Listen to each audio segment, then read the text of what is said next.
culture business here, and culture, as we know, has many different meanings. It's a slippery term. In the first of my many appropriations from Wikipedia, let me lay out a couple of things. It means the ideas, customs, and social behaviour of a particular people or society.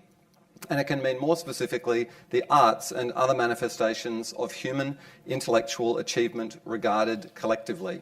So, art, religion, language, politics, history, cooking, bushwalking, knitting, these are ways that our ideas, customs, and values are shaped, expressed, and shared. Culture is the way we live together. Like in a family or a workplace, a positive culture can improve our lives and a negative culture can destroy them. Once we are fed and housed, nothing is more important than culture. Yet, those of us in the culture business often find ourselves having to defend culture, to try to explain culture and to explain why it's valuable. Isn't it just entertainment? Isn't art just for intellectual elites?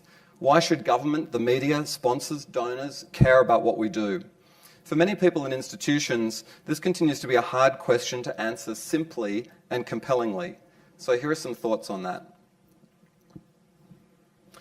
In 2010, I joined a cohort of international cultural leaders for a multi-year leadership program held under the auspices of NAS, National Art Strategies, which is a US peak body. NAS was interested in building the capacity of cultural leaders around the world to help address the increasing pressures that were being faced by the sector, such as competition for resources, the rise of digital culture, the apparent decline of political norms, long-standing traditions, the erosion of the ideals of civil society, and liberal democracy. So a cheery bunch of topics. NAS, interestingly, took a broad view of culture. So amongst the art museums and symphony orchestras, there were people there from zoos and marine parks and libraries. The talk would often come back to the competition we face for resources and for attention, and the frustration we felt that many people just don't get what we're on about. We agreed vehemently that we needed one clear and consistent message, although not surprisingly for a room full of arts managers, we found it very difficult to land on one clear and consistent message and agree on it. Should we use the language of the economic impact study? Should we talk about enrichment and joy? Should we talk about challenge and provocation? Art is for pleasure. No, art's not for pleasure. It was a very confusing conversation from a room full of people who otherwise agreed with each other. I was reminded of a conversation I once had with a government minister in Australia, and he said to me that it was ironic that the arts position themselves as being great communicators of complex themes, yet we're lousy at public advocacy. I responded with the usual answer, well, you know, it's hard to speak with one voice when the needs of an art gallery are different to those of a novelist or a dance company. And he said, nonsense, look at the agricultural sector. There's a world of difference between a coastal dairy farmer and an inland grazier and the various bodies and suppliers that work with them. Yet the agricultural lobby has real clout. And I thought, he's absolutely right. Agriculture has one message that is clearly understood by everybody. They make our food. And it's just kind of an inarguable proposition by a very kind of large and diverse industry. So I thought, I wonder if there is a we make your food for the cultural sector. So just thinking it through, firstly at the NAS meetings, and generally, people are passionate advocates for culture and arts if they feel it personally. Many of us genuinely believe that the arts have changed our lives, and we want to share that potential with other people. But please fund my arts company because I believe in it is not a great pitch. Why should the community care about and support what one person likes, particularly if it's not a taste that they share?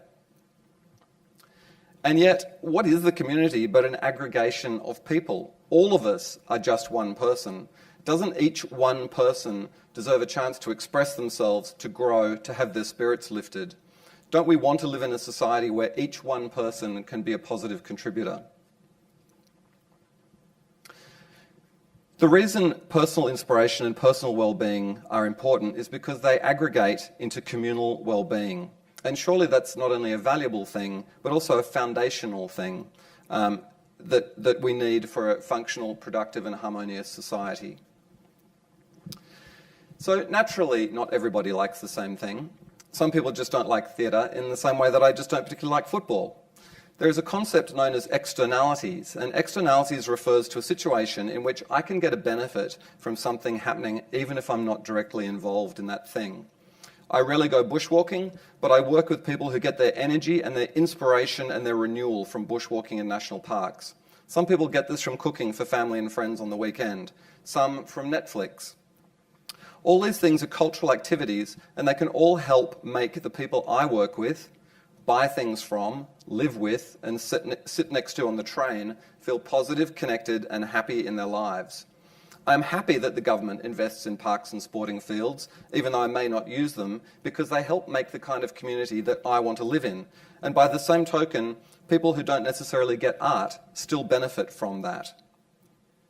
It shouldn't be arts versus sport, for example. We need people to understand that people are different, cultural needs in the community are variegated, and therefore our community needs to provide and support different cultural activities and traditions. We shouldn't be at competition with other cultural forms. The second thing I thought to myself after listening to the cohort at NAS, which is about 80 people from around the world agreeing to disagree about consistent messaging, was that actually if you filtered all the arguments and all the language and all the propositions being made by the room, they did sort of naturally sort into three main areas. And I captured these as stimulation is the first one. People are stimulated by culture. They can be excited by a movie. They might feel calm looking at a beautiful painting. A book might make you laugh. You might feel awe seeing a tiger in a zoo. Also, something might make us angry or sad, but this helps us express and exercise our feelings through catharsis. The buoyant energy you take from a concert hall can transfer into your personal and professional life like a mental health tonic. Here's something a customer once sent us after seeing our production of Dylan Thomas's Under Milkwood. After the production, I felt totally rejuvenated, inspired to strike out across the city in search of mystery, of beguilement and wonder. I'll have what he's having. So entertainment fits in the stimulation category, but so too is the emotion generated by political art that encourages us to examine our beliefs and to challenge political systems. Here's a comment from a customer after seeing our production of Kylie Coolwell's Battle of Waterloo. It was a powerful, honest insight into a dysfunctional but tight-knit family. Despite challenges and frustrations, the family was so completely bound by love and responsibility to each other. The links to their community were obvious in a way that doesn't often exist in other suburban areas. I was taken by the hope and matter-of-fact attitude that was presented to the often unfair obstacles presented by the white community. This was a play that was tragic and uplifting at the same time. It offers something to think about. The second of the three main areas that everyone's arguments seem to be landing in was learning. People learn from culture. Our curiosity can be aroused and satisfied through culture. You might enjoy cooking and end up being an expert pastry chef. You might read a 19th century French novel and become fascinated by history or a historical figure. You might hear music that you don't understand, but you wonder why everyone else gets it. And so you keep listening to it, and your hard work eventually is rewarded. You might get satisfaction from mastering a difficult instrument yourself. You might learn about the difference between Sumatran and Bengal tigers. And then you might study zoology. The NAS group talked about how each of their institutions have guided tours, programs, websites, and publications, all aimed at encouraging people to learn more deeply about culture, both specifically and just in the sense of lifelong learning. And this is where program notes, pre-show talks, book clubs, documentary films all exist. And the third common area that everyone agreed that they were committed to and that their institutions were instrumental in providing in their community was a sense of connection and cohesion in the community. Everybody talked about how culture brings people together, friends and family as well as strangers. Experiencing beautiful music can create fellow feeling amongst the people in the concert hall, whether you know them or not. Discovering your new workmate also loves tigers, can give you something to talk about at lunch and make you closer as colleagues. These days, we all know that cafes, foyers, classes, talks, and websites are all important ways that we can use to help bring people together in ways that combat loneliness and create goodwill. So the pie chart of happiness, which is here, was originally a doodle in my sketchbook when I was at the conference. And I drew it to try and capture how personal value, the thing that one person enjoys and one person derives value from, aggregates and amplifies into the public realm, creating a community characterised by happiness, understanding and togetherness, which are useful predictors, one might think, of social cohesion, innovation, excitement, and maybe what even used to be known as world peace. The language here is deliberately and almost provocatively simple because happiness, togetherness, and understanding are pretty important and they don't need fancy jargon. They stand alone. This also demonstrates how the various different ideas and words and terminology used in the group do sort of sift into these three main areas. So the understanding area captures curiosity, discovery, growth, challenge. The happiness area encompasses aesthetic pleasure, surprise, wonder, catharsis, entertainment. And the togetherness quadrant, it's actually a trident, I suppose, captures empathy, which is one of the things that we often return to in the arts as being an important thing to help build empathy between people in the community. Also confidence, communication, facility with language. So this is the pie chart. It's a glorified doodle, and we'll go through some aspects of it now. The first thing is this idea of measurable proof that people often expect and require. Culture sort of faces a credibility problem with many people because it's hard to put a dollar value on communal happiness. It seems everything these days has to be measured. They can't be felt. Things that can't be measured and have a KPI put on them aren't serious. Therefore, culture can't be serious. And this is ironic, given that it's generally acknowledged that we live in the so-called experience economy. And I'll throw back to Wikipedia.